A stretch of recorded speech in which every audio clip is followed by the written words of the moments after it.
All right. Well, again, welcome everybody. For those of you that are just joining us, I did just start the recording. So if you would prefer to remain off camera or change anything in your profile, please go do that. We're going to get started here. My name is Tammy Larison. I am a senior recruiter here at the City of Portland, working on the Small Donor Election Program Administrator with Susan Sorry, I should have asked how to pronounce Motet. What, Mate. Motate. And so we're going to talk to you today a little bit about this, the recruitment process briefly in itself. Then I'll turn it over to Susan to talk a little bit more about the position. And then we're going to open it up to questions. So you can ask any questions. You're welcome to either come raise your hand and I'll call on you to come off mute, or you can also drop questions in the chat and we can respond to them that way as well. But again, thank you for taking the time to join us today. We're very happy you're here to hear more about this position. All right, so our announcements for the City of Portland are all laid out very similarly. You'll see the job title at the top there. You're going to notice in the job title there that it has Administrative Specialist 2 in parentheses. CPPW is a new union that is in the process of actually being negotiated here at the City of Portland. But that job classification is important in the sense that if you'd like to look at the full description for Administrator Specialist 2, so you can go to our class and comp page, to our class specification page, and you can look up Administrative Specialist 2 and see the full job description of what Administrative Specialist 2s could do throughout the city. This is a position that is used throughout the city, so there are lots of different ways that this position is used in that way, but you can kind of see in the full job description of all the different duties and responsibilities that go with this position. And then we get into the position information. We've got just some very specific details at the top so you can get a general sense about, this is full-time regular position. Monday through Friday, 8 to 5 are the hours at this time. It is hybrid. And the work, if you're performing at home or at a different location, does need to be performed within Oregon or Washington. So I just like to call that out so that everybody knows we have a wonderful benefits package here at the city. So definitely check out our benefits tab. And so you can see all the wonderful benefits that we do have here at the city. This is a represented classification, like I was saying. It is represented by a new bargaining unit here at the city, so it is still being negotiated, that contract. And then we are tell you specifically that you need to provide responses to supplemental questions and a resume. We are not asking for a cover letter, so you do not need to attach and should not attach a cover letter for this position. That is not something we can consider in the evaluation of your application materials. And then we get into the position summary. I'm not going to go a whole lot into that. I'm going to let Susan talk more about the position and the details of that when she comes on here in a few minutes. And then you have the meet and greet. So again, thank you for being here today. And then we have the to qualify section. So this is really a key section. This is, you really want to focus and make sure that you're understanding these minimum qualifications. If you miss addressing one or you don't address one well enough so that it's very clear to the evaluators how you meet and or exceed each of these qualifications, that will eliminate you from the process. So you do need to be able to say, yes, you meet each of these, and then be able to tell the evaluators how you meet it so they can see you at least meet the minimum, if not exceed the minimum qualification, okay? So it is very key, and you want to look for keywords, such as or and, or making sure that you are addressing each of the elements in that specific qualification. And then we have our recruitment process. This again is giving you a timeline, approximate timeline of when things should be moving through this recruitment process. If we get off that timeline more than a couple weeks, we will send you a notification letting you know what's happening. But this recruitment does have a very fast timeline, so we are planning on keeping it moving. I do want to call out for determining pay here at the city. We do follow the Oregon's Equal Pay Act. So your salary is determined based on your experience that you've listed in your resume that directly relates to and equivalent to the position for which you're applying. So make sure that your resume is very reflective of all your experience within this realm because that does play a big part in the salary, that can be offered to you for the position.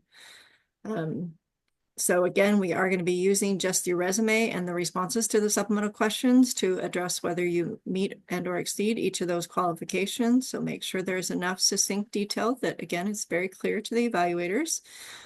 We plan on establishing the eligible list the week of February 10th, and that list will be all those who pass the minimum qualifications will then be placed on this list. You will be notified at that time whether you've made that eligible list or you have not. So that is something to look out for that week. And then interviews are being planned for in February as well, very quickly. First round is currently tentatively scheduled for February 13th and 14th. And then if there is a second round, then that would be the following week. So again, you can see it's a very quick timeline. So I also wanted to call that out to make sure that you are prepared if you are invited to an interview, that you have time on those dates to be able to participate in that interview. So kind of keep that time and space open a little bit and make sure that hopefully you are selected to move forward, you're able to make those schedule.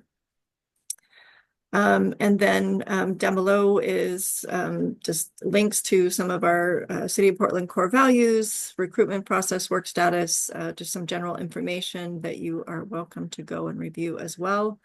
And then we get into the supplemental questions. I'm just going to cover the first few of these just to talk about those, and I'm going to get this turned over to Susan. But this first one really is just kind of making sure you understand that you do need to be able to answer all the supplemental questions. If you, again, miss addressing one, you don't want to put C resume or enter NA for any of those that are part of the minimum qualifications. That again will eliminate you. You want to make sure that you're providing unique responses to each of the questions that we ask you. And then if you are a veteran and requesting veterans preference, you do need to attach a DD-214, preferably member 4, or a veterans administration letter stating your disability. And so that we can review that and provide you with veterans preference if that's something you're wishing to claim. We always are interested in how you heard about the job opportunity. So we appreciate when you are specific about where you heard about the position.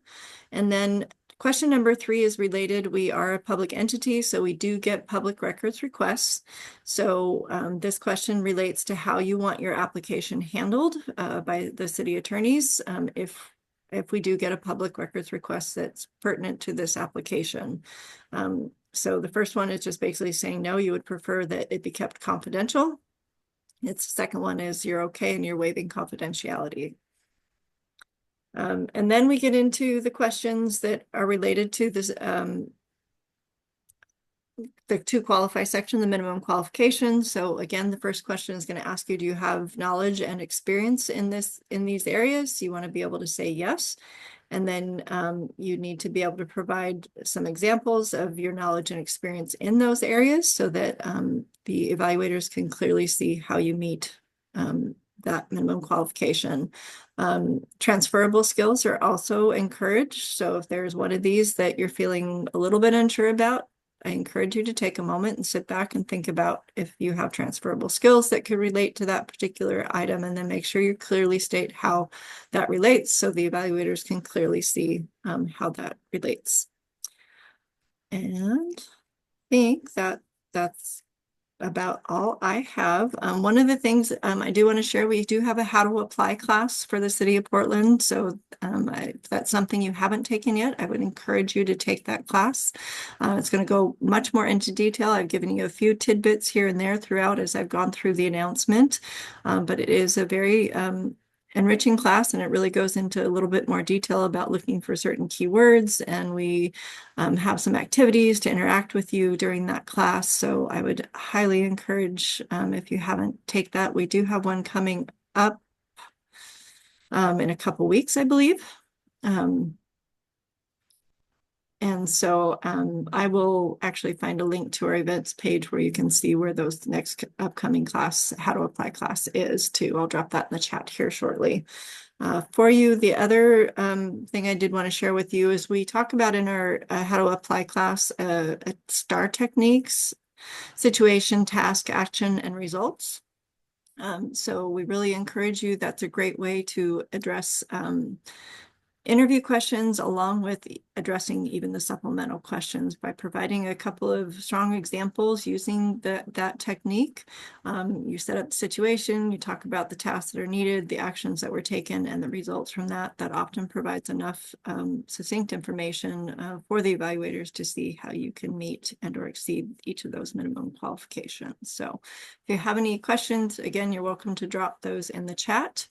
And then I can address those as we're talking as Susan takes over. So Susan, I'll let you take over and talk about this position. Sure, thank you. So Small Donor Elections is the city's public financing of elections program. Candidates who qualify for the program by collecting lots of small contributions from Portlanders are given a 9-to-1 match up to $20 from contributions from Portlanders of up to $20. So if someone gave 20, city matches at 9-to-1, 180, and the candidate has 200 total from that particular donor. The program follows the 2-year election cycle. So right after an election, we are doing things to close out the prior election cycle, like collect return of funds, unspent public funds from campaigns, and get those sent to accounts receivable. We analyze campaign finance data from the prior election to see, is the program achieving goals of making our democracy more healthy and equitable.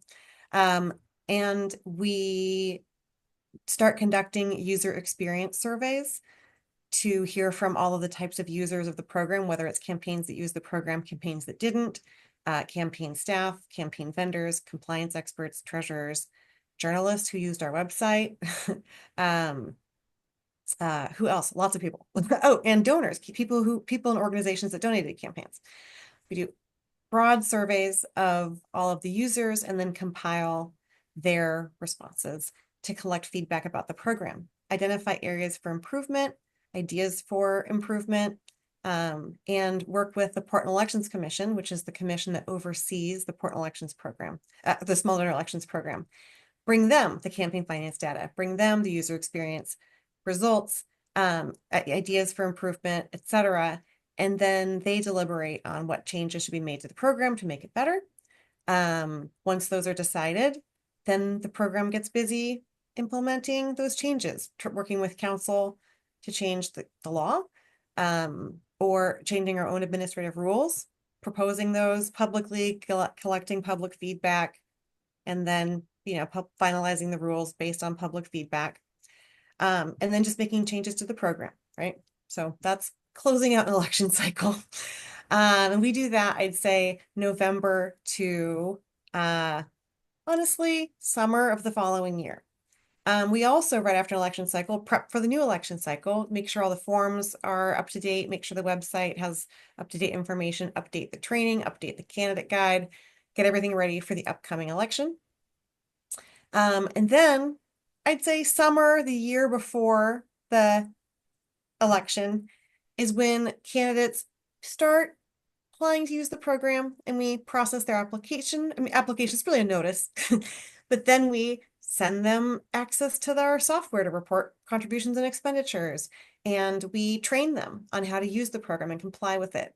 We start looking at their contributions and expenditures. Are these in compliance with our rules? If not, deal with it. Sometimes that's saying, hey, you're still into your cure period. Do you want to go refund that excess contribution you took? Or sometimes it is investigating and penalizing a campaign for breaking a rule. As we get closer and closer to the election, we have more and more contributions reported to us, and we process people for certification into the program. Did they collect enough contributions from enough Portlanders to meet the threshold and get certified? Did they follow the rules as well? Once they're certified, we start paying out their matching funds every other week. And so that's a whole processing thing. You have to do very accurate data. This contribution is matchable, this one's not. And then this is how much we owe them, and then creating payment materials internally and sending those off to accounts payable. And then as we get close to the election, there's just an overwhelming number of contributions to be processing as matchable or not, and then just sending out payments. So the program's of two people, two permanent staff, me, the director, and then the program administrator. But we also have some additional part-time staff who help us process contributions as we get closer to the election, and who help us do another thing I forgot to mention after the election, which is audit ourselves internally. Were we accurate in figuring out what's matchable and paying people out the amount they were owed? So that is sort of like over the 2-year election cycle, what the activities of the program are. For this particular position, it might have a focus toward program implementation. It might have a focus toward enforcement, investigations, penalties, and the internal audit. If it has the enforcement and audit focus, that's not a full-time job. So they would also help with program implementation because program implementation is more than a full-time job. Those are the broad strokes of the role, but I did see some things come in over the chat while I was talking. So let's see. Oh, I don't think they're specific to anything I said. So Nicole was asking for your job title and role. Yeah, Director of Small Donor Elections. And then to answer, if you have already applied, thank you. I should have said that. Usually I do. If you have already applied for this position already, you can resubmit an updated application. As long as it's been 24 hours since you previously submitted, then you can go ahead and resubmit, and then we'll move your more recent application forward, and we'll move any previous applications, mark them as a duplicate application. So yes, you can reapply if you want to add information or expand your application that you had already submitted. You can't just edit that application. You do have to just reapply for that. And we'll mark previous submissions as duplicate and move the more recent one forward. So, and if there's a cover letter erroneously attached, we'll just ignore it. You don't have to reapply without it. No, you don't. So, Benji. Yes, thank you. I was just wondering what would go into determining which of the two foci of the position would be the one, like what sort of skills would determine one or the other in terms of enforcement versus program administration. Sure. I have both skill sets, and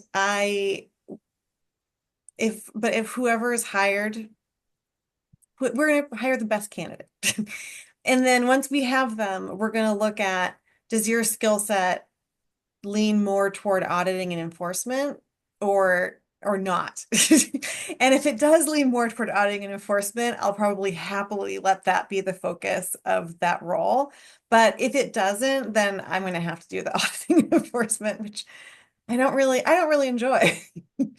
So that's the real answer. Thank you. I mispronounced your name. I apologize up front. Is it Gianfranco? Gianfranco. Gianfranco. Okay. Yeah, make it easier. Mhm. My question is, I'm currently located in Florida, and there's some rumors that there might be a special election going on. And I'm curious if possible to do a Zoom interview if I do qualify in the future of Zoom interview, or does this have to be an in-person interview? Um, there is usually flexibility in that. Did we lose? No, Susan said, okay, you're still there. Yeah. So there's usually flexibility for out-of-state candidates, and being able to do an initial interview in Zoom or and stuff. So Susan, I don't know if you want to speak to that too. I think maybe one or two people on our hiring panel are going to be on Zoom. So I think the interviews will be hybrid regardless. So yeah, I'm sure it's fine.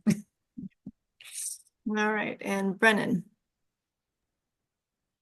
Thank you, Tammy and Susan. I appreciate you both putting this on. My question is, in this role, how closely do you work with the state elections commission in terms of reporting campaign finance information, or does that usually happen more on the candidate side in terms of their reporting?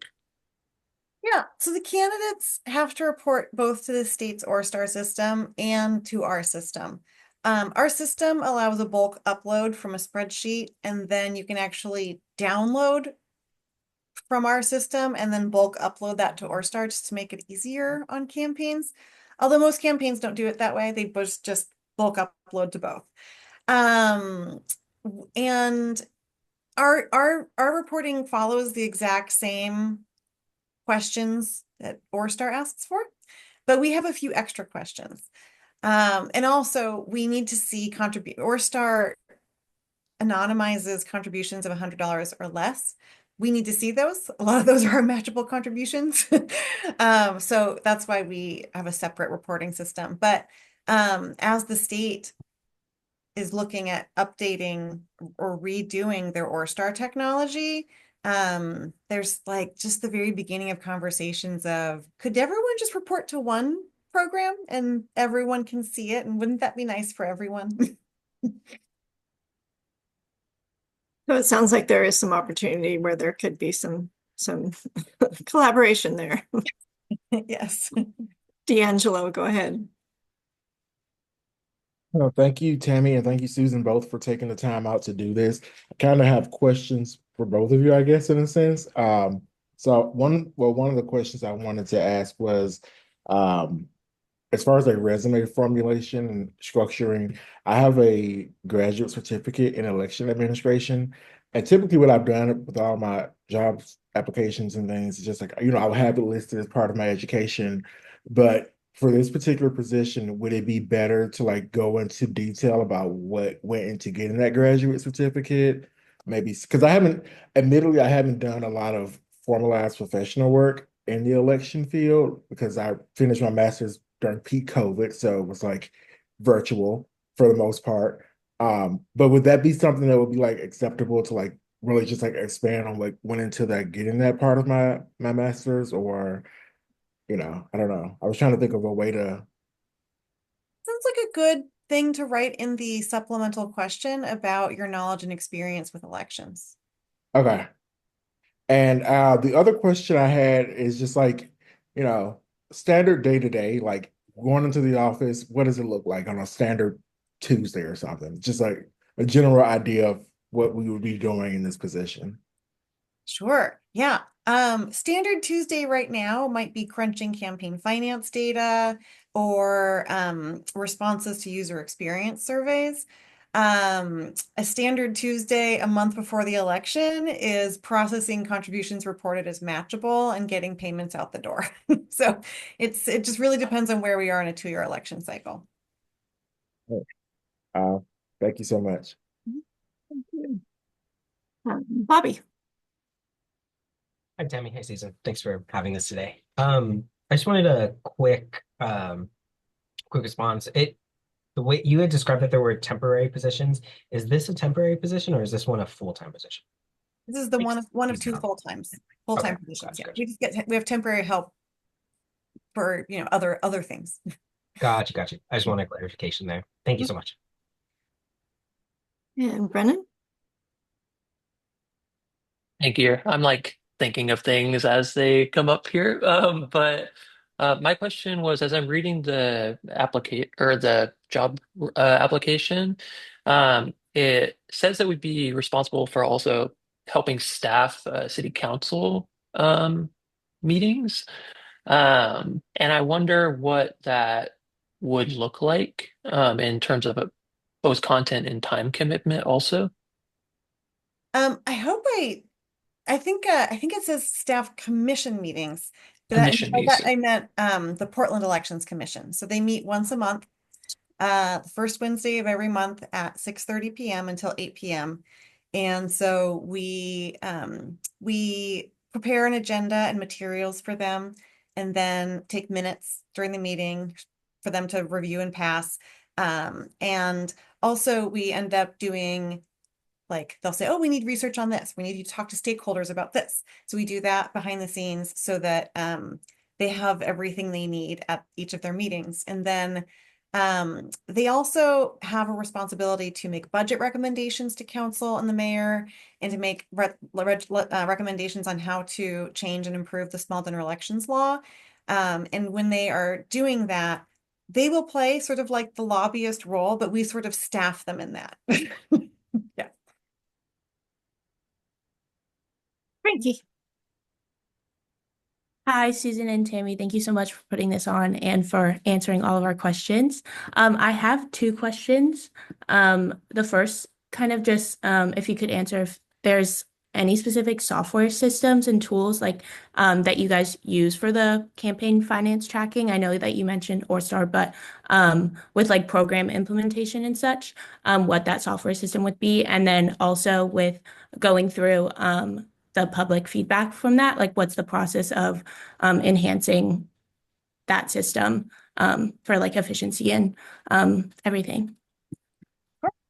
We have custom software for campaigns to report their contributions to us and for us to process those contributions. It's pretty easy to train anyone on using the custom software. And then for user experience research, we've been using Google Forms, although it's been giving me some difficulties this cycle. And so we might change to a different survey system. And then otherwise, I'm trying to think. Otherwise, I think we just use the kind of the standard Office suite type stuff. It's something I can train someone in if they need it. But like we download from our custom software CSV files, which are spreadsheets of all of the contributions and expenditures, and then usually turn that into Excel form, and then use like conditional formatting and conditional rules to really like help us quickly look for what we're trying to see on those spreadsheets. Because, I think we had 30,000 contributions this last election cycle, and to make sure that all of them are processed correctly, it's a lot, but to do just with your bare eyeballs. Carl? Yeah. Oh, you had another question. Sorry, go ahead. Oh, yeah, sorry. Real quick. I also I read there was a Willamette Weekly article that I read about this program last year with the like quid pro quo arrangement for like contributions with candidates like swapping donations back and forth. And this is an amazing program, but that's definitely like an area that could see some improvement. And I imagine that that was something that was worked on. So I was just wondering, like, if you could talk a little bit, as much as you can, about like things that were kind of looked at to change in the program to like make sure that that doesn't happen going forward. Sure. Yeah. So that's like a good example of how we sort of have it baked into our process. Willamette Week would never cover this, but we have it baked into our process that any new issues that emerge, the Portland Elections Commission will, if they're emergencies, look at them immediately and recommend changes if they need to the administrative rules typically to address them. And they looked at this and said, we don't see any changes we need to make to our administrative rules right now. We will look at this after the election cycle is over. And after every election cycle, they look at, the campaign finance data, the user experience research, and, also just whatever happened during the program. And should we make any changes to the law or recommend those to council, to the administrative rules, or just the program's policies and practices. And so this is something that they are revisiting. Or we did ask questions about that in user experience research to get all sorts of people's ideas about whether they were using the program as a campaign or opted out of the program as a campaign. We asked people who donated to campaigns, just sort of our big swath of Portlanders who donated, what do you guys think the program should do? And so, really taking all of that feedback in and making a decision about should the program change how it handles those contributions. They're not matchable, but should it be more than just those aren't matchable? We're also waiting for the state to decide if any candidate by doing that violated state law. Which they have not decided.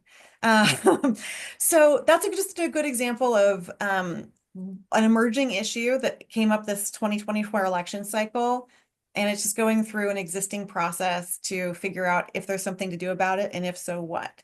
And then, of course, once they decide, then it would be program staff's job to implement whatever that change is. Is that it, Frankie? Yes, that was it. Thank you so much for Great. answering those. Thank you. Carl. Hi there, Susan and Tammy. My question actually revolves around some of the supplementary questions.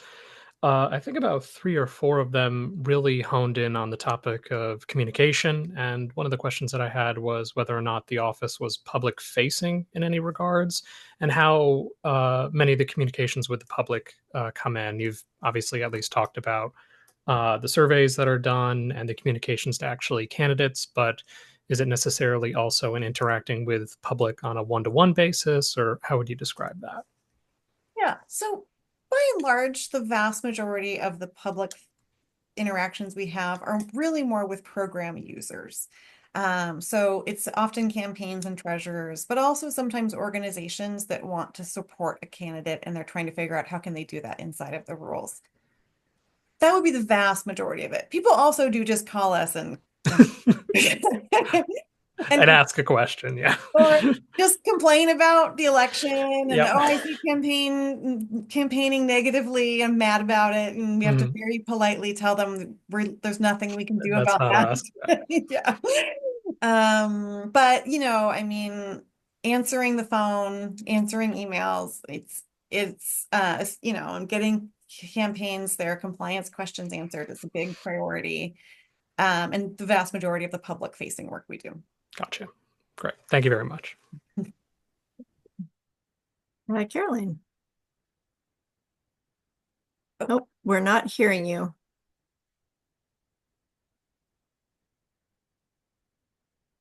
Oh, still can't hear you. Do you want to take a moment and fix whatever's going on? Okay. All right.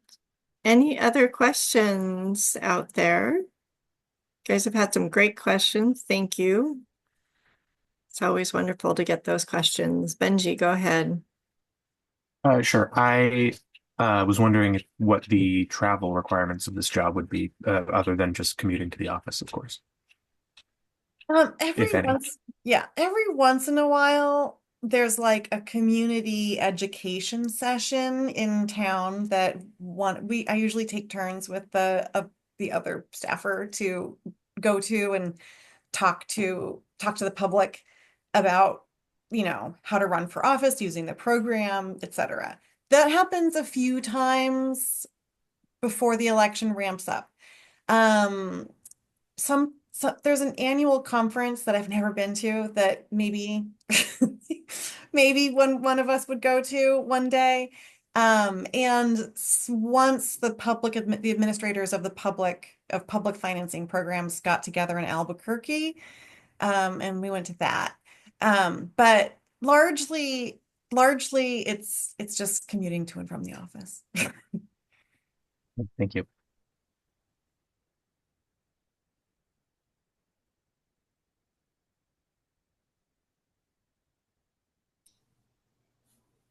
Carolyn, do you know if you've been able to get your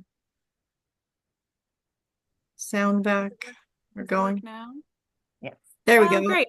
I was typing in the chat, but since this works, let's go for it. Hello. Thank you so much. Apologies for technical difficulties. I was curious, thinking about how we did make such a big change to our government system and our elections this last cycle, how much this position engages with kind of more of the voter education, kind of in community engagement portion of kind of our elections, or is it more, does this role and team kind of work more separately on the finance side individually? Yeah, so our our target person is really someone who might be running for office. So in our first cycle or two, we were really aggressive about like telling everyone in the elections world, if you even hear someone's thinking about running for office, let us know. We'll reach out to them. We'll get them trained so that they know the program and they can decide if they want to be in it early on. And we did such a good job of that that now people just come to us when they want to run for office. Their treasurers usually, send them to us. So we still do some candidate outreach and whatnot when we hear rumors of someone considering running for office, but that's like the main public thing. So we usually compare with the state, the county, the auditor's elections office, and do these community education things where the state talks about state election stuff and the county talks about, okay, now here's the change in voting, and the auditor's elections office talks about sort of the work they do, and then we talk about if you're thinking of running for office, but that's really just sort of our limited thing. Now, of course, in our user experience feedback, people like to just sound off about whatever they want to say, and so we end up getting a lot of feedback about what people think about ranked voting, what people think about districts, and we pass it along to the people who get to make those decisions. All right. Brennan. Thank you. I'm wondering about opportunities for sort of continuing education in the role. I'm coming from like a federal campaigns where the FEC always has trainings on different things. Are there sort of those type of opportunities at this level or on a statewide level just to continue to educate yourself on new trends and things like that? The only thing I can think of is the annual conference. It's called COGOL. I always forget what the acronym stands for. It's like elections, government elections employees and ethics employees. It's an annual conference in December. It's almost always right around my birthday, and I don't want to go.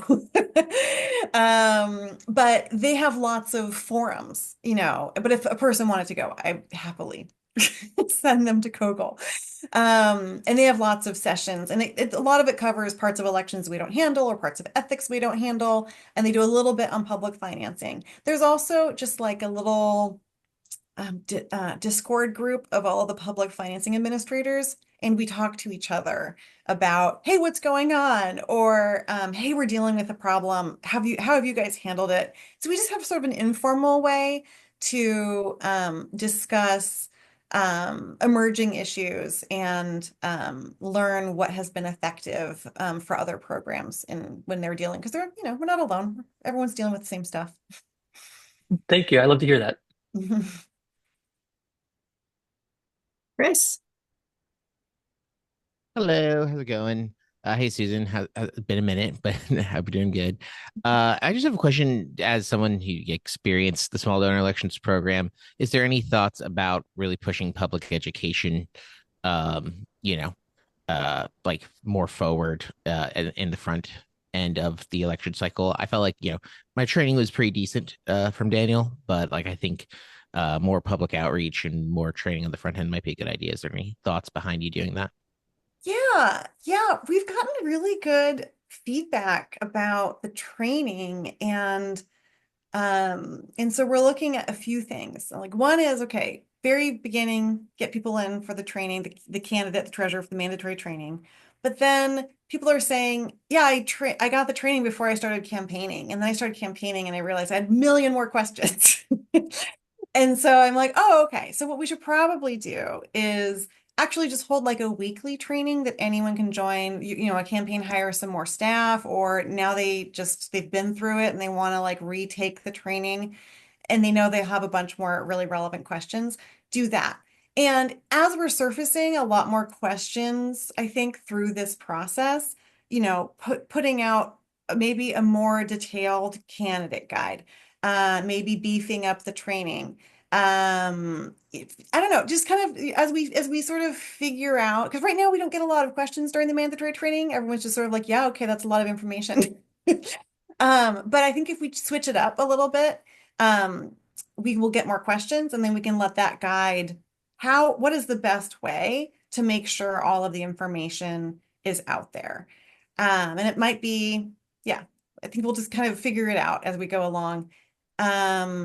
Yeah, and we were kind of thinking about also doing office hours where it's just like, okay, every Friday between I was going to say that. 1, call us with your questions or join a whatever with your questions. Yeah. Yeah, you might have gotten like calls from like 90 people at all hours of the day. And that might have been a kind of a challenge. So I think some office hours is a good idea. Yeah. No. That office hours would be in addition to people being able to call us whenever they want. That's true. That's true. Yes. No, great. Thank you. That answers the question. Yeah. All right. Are there any more questions out there? All right.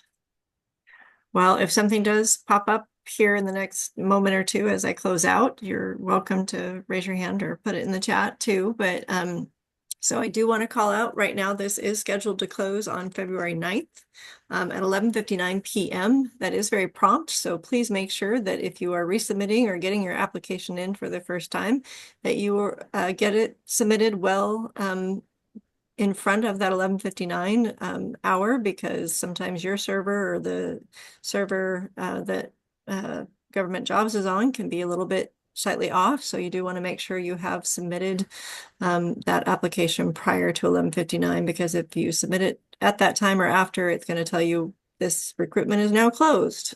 So that being said, though, if you run into some kind of obstacle and you're having some kind of difficulty, please reach out to me, send me an email. My contact's on the announcement, and we will get, and then I can work with you that next day to say, see what the situation is and potentially work with you to still receive your application materials. So just make sure you do reach out to me.